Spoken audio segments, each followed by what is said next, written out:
हमारा आज का हॉट इशू है खान को सज़ा का जिम्मेदार कौन, और हमें ज्वाइन किया है रेहाम खान साहिबा ने जो पॉलिटिकल एक्टिविस्ट हैं। अस्सलाम वालेकुम। वालेकुम सलाम जनाब। मैंने पूछना आपसे ये है कि खान साहब को बहुत सारी बातें हो रही हैं, खान साहब को सज़ा का ज़िम्मेदार कौन है? सियासतदान हैं, उनकी पार्टी के जो लोग हैं, वकला हैं, उनकी काबीना है, उनकी बेगम है, खान साहब खुद हैं, या कोई जिन और मुवक्कल हैं?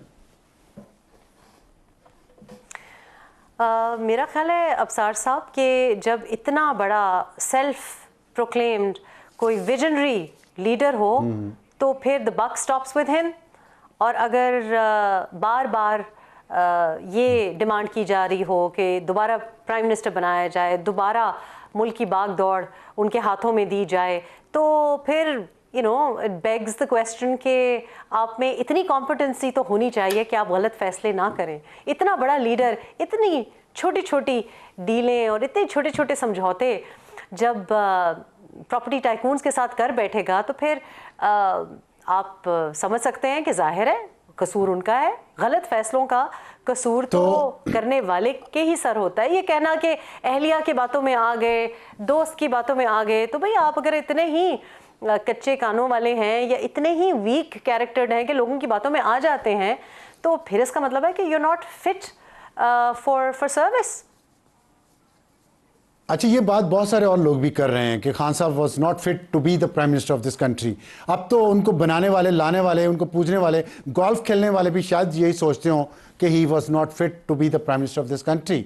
आपसे मेरा सवाल ये है कि आपने कहा बक स्टॉप्स विद हिम, आप समझती हैं, आप जितना जानती हैं खान साहब को, वो जिम्मेदारी आप नाकामियों की लेना जानते हैं, लेते हैं? Absolutely not. To use the popular phrase of the visionary leader.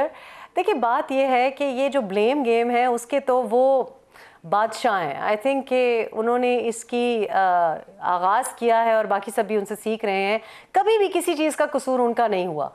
मतलब जो भी इसने धोखा दिया, उसने धोखा दिया, लेकिन धोखे सारे आपने खाए। तो जनरल बाजवा का भी कसूर हुआ और जनाब सीएम का भी कसूर हुआ और जहांगीर खान तरीन का भी कसूर हुआ और 2011 से पहले वालों का भी कसूर था, 2011 के बाद वालों का भी कसूर था, शुगर माफिया का भी कसूर था, इलेक्टेबल्स का भी कसूर था, हमें आता नहीं था।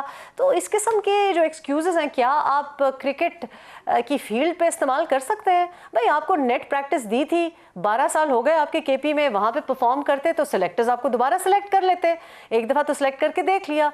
तो ये बात कि हर चीज़ का कसूर किसी और का होता है, गलत टिकट देना कसूर किसी और का है, तो इसका मतलब है कि अगर आप अच्छी जजमेंट ही नहीं रखते अपनी ज़ाती ज़िंदगी में या प्रोफेशनल ज़िंदगी में, केपी में या फेडरेशन में, अगर आप इतने ज़्यादा गलत फैसले करते हैं, तो ये तो अल्लाह का लाख लाख शुक्र है कि मज़ीद और गलत फैसले ऑन एन इंटरनेशनल लेवल हमारी जब आप नुमाइंदगी करने की ख्वाहिश रखते हैं, उन फैसलों से हमने या रियासत ने उनको रोक लिया है। सो मेरा ख्याल है कि ये blame game has to stop. Everything can't be Nawaz Sharif fault. ठीक, मतलब जो कुछ भी आज तक जिंदगी में होता आया है वो नवाज शरीफ की गलती रही है या किसी और की गलती रही है। तो आज से देखें ना कि गलती किसकी है। आपने 22 साल जद्दोजहद में क्या हासिल किया? करप्शन का ये कलंक का टीका अब आपके माथे पे भी लग गया है। और ये भी आपने अर्न किया, अच्छा, जो नवाज शरीफ ने नहीं किया, कि अपनी बेगम को भी रुसवा किया, उनको भी नोटोराइटी मिली, उनके ऊपर भी एक करप्शन का ठप्पा लग गया। मेरा ख्याल है किसी और फर्स्ट लेडी पे या फॉर्मर फर्स्ट लेडी पे, बेगम कुलसूम नवाज का ही अगर एग्जांपल लें या बेगम नुसरत भुट्टो का, ऐसा कभी नहीं हुआ कि घरेलू खातून पे इतने ज्यादा इल्जामात, इतनी ज्यादा, मतलब आपने मेरा सवाल सुन लें। I think you should be man enough to accept कि गलती आपकी है। मेरा सवाल सुन लें आप। अब देखिए, अभी फैसल वापडा ने कहा कि इमरान खान 2018 तक करप्ट नहीं था और बुशरा से शादी के बाद ऐसा हुआ कि वो करप्शन में मुलव्वस हुआ। बहुत बड़ी बात उन्होंने की। आप कह रही हैं कि खान साहब की वजह से बुशरा पे करप्शन का इल्ज़ाम लग गया, तो ये दोनों चीज़ें, दो बातें अलग अलग हैं। आप किस बुनियाद पे कह रही हैं कि बुशरा जो फंसी हैं वो खान साहब की वजह से फंसी हैं? फैसल वापडा कह रहे हैं कि खान साहब बुशरा की वजह से फंसे हैं। हम किस पे यकीन करें? देखिए फैसल भाई जो है ना, मेरा ख्याल है अभी तक समझ रहे हैं कि शायद उनको दोबारा कोई दिल से लगा लेगा, लेकिन बात यह है कि मैं तो ये भी आपको बता सकती हूँ कि उस वक्त भी फैसल वाडा साहब बहुत अर्नेस्टली सिंसियरली लगे हुए थे कि कोई कराची में, सखर में कोई प्रेजेंस हो विजनरी लीडर की, वो बात ही कोई नहीं सुनने वाला था। उस वक्त फैसल वाडा को भी, यानी कि वो सारी भाग दौड़ वो कर रहे थे, he was very very sincere and earnest. लेकिन मैं आपको इसका आई विटनेस अकाउंट दे सकती हूँ कि उनकी नोटिफिकेशन बड़ी मुश्किल से हुई और उनके ऊपर बड़ा, मतलब उनकी जो सिंसेरिटी थी या जो उनकी नेक नियति थी, उसके खिलाफ बहुत से लोग चेयरपर्सन के कान भर रहे थे, वो पसंद नहीं करते थे। तो फैसल वाडा अभी भी सिंसेरिटी में कह रहे होंगे, मैं तो अपना आपको एक बहुत ही आप मेरा ख्याल है कि मेरे पे इसलिए यकीन करें कि मैं आपको बता सकती हूँ।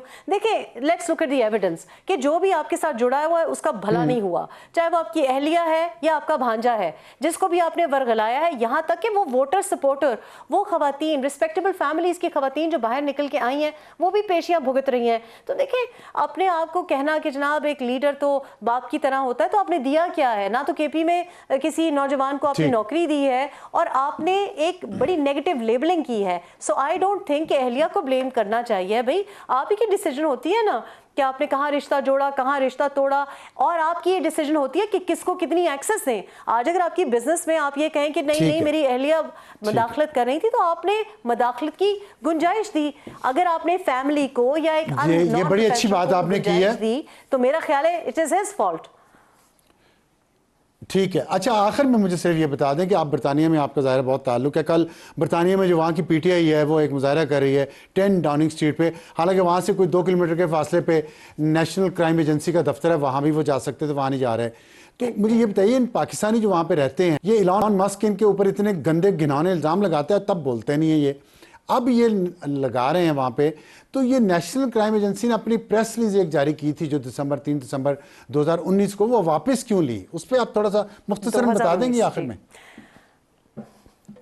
देखिए, पता नहीं क्या मिस्टीरियस हैपनिंग्स हो रही हैं। दिसंबर 2019 में 6 दिसंबर 2019 को मैंने एक यूट्यूब व्लॉग किया और उसमें मैंने 190 मिलियन स्टर्लिंग पाउंड की, आई थिंक कि मैं पहली व्लॉगर थी जिसने उसके बारे में बात की और उसके बड़े व्यूज़ आए।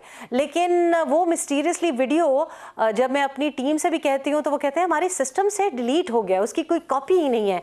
तो बड़े बड़े मुल्कों में बड़ी बड़ी ऐसी अजीब मिस्टीरियस हैपनिंग्स होती हैं, अब पता नहीं कि वो कैसे गायब हो गया है। द फैक्ट इज़ कि पाकिस्तानी किसी पे अगर बैरून मुल्क किसी चीज़ का इल्ज़ाम लगा है तो 2 पाकिस्तानीज़ पे लगा है, और पीटीआई को और बाकी सियासी जमातों को और बाकी पाकिस्तानीज़ को भी इसको एडमिट करना पड़ेगा। एक, ये 190 मिलियन स्टर्लिंग पाउंड जो कि ब्रिटिश क्राइम एजेंसी ने, यानी नेशनल क्राइम एजेंसी ने अनाउंस किया, वहीं से हमने उसकी वेबसाइट से पढ़ के मैंने व्लॉग किया। और दूसरा रावण वार पे लगा, 2 ही पाकिस्तानी, ना नवाज शरीफ का नाम आया ना जरदारी का नाम आया, और वो 190 मिलियन स्टर्लिंग पाउंड वो लोग पाकिस्तान ला के उन्होंने हमें नहीं दिए जो कि स्विस अकाउंट से बाहर से पैसे लाने वाले थे। मुराद सईद और पीटीआई बानी चेयरमैन तो बाहर से लेके आने वाले थे, जो आने वाले थे वो भी हमने नहीं देखे। यहाँ पे मेरा ख्याल है ये भी सोचने की बात है कि आज कन्विक्टेड फेलन कौन है? वो जो सबको कन्विक्टेड कहता था, वो जो सबको चोर चोर चोर कहता था, आज उसके ऊपर भी, उसकी अहलिया के ऊपर भी करप्शन का, चोरी का और वाइट कॉलर क्राइम का जब लेबल लगा है, तो क्या हम भी या कोई भी पीएमएलएन से या पीपीपी से ये अब उनको लेबलिंग कर सकता है क्या? उनके अपार्टमेंट्स और उनके घरों के बाहर चोर, टब्बर चोर, वो कर रहे हैं, ऑलरेडी कर रहे हैं। ठीक है, चलें अब इस पे अब वक्त हमारे पास खत्म हो गया। बहुत शुक्रिया हमसे बात करने का। लेकिन पीटीआई ही ने शुरू की है। हाँ जी, जाहिर है बुरी रवायत है और इस पे हम बात करेंगे। बहुत शुक्रिया आपका रेहाम खान साहिबा। और एक बहुत अहम बात की है, उन्होंने कहा है कि तासुर जो दिया जा रहा है कि बुशरा बीबी की वजह से इमरान खान को सज़ा हुई है, ये गलत है। इमरान खान की वजह से बुशरा बीबी मुश्किलात में फंसी हैं, तो ये एक बड़ी उन्होंने अहम बात की है।